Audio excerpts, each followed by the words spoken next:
काठमाडौँ महानगरपालिकाले पूर्वराजा ज्ञानेन्द्र शाहलाई 7,93,000 जरिवाना तोकेको छ। महानगरले पूर्वराजा ज्ञानेन्द्र शाहको नाममा पत्र लेख्दै विभिन्न 9वटा शीर्षकमा गरेर उक्त रकमको जरिवाना तोकेको हो।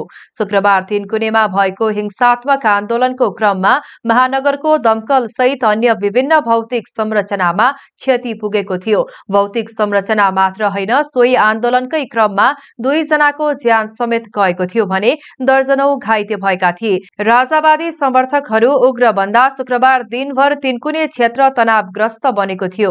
स्थितिलाई नियन्त्रणमा लिन उक्त क्षेत्रमा खटिएका सुरक्षा टोलीले अश्रु ग्यास र पानीको फोहरा समेत प्रहार गरेको थियो। तर स्थिति यतिसम्म बन्न गयो कि प्रदर्शनकारीहरूले भवनमा आगजनी गर्नुका साथै व्यावसायिक क्षेत्रबाट समेत लुटपाट गरेका छन्। प्रदर्शनको नाममा अराजकता मच्चाएको भन्दै हाल राजावादीहरूको उक्त कार्यक्रमको चौतर्फी आलोचना मात्र होइन, कारबाहीको माग समेत गरिएको छ।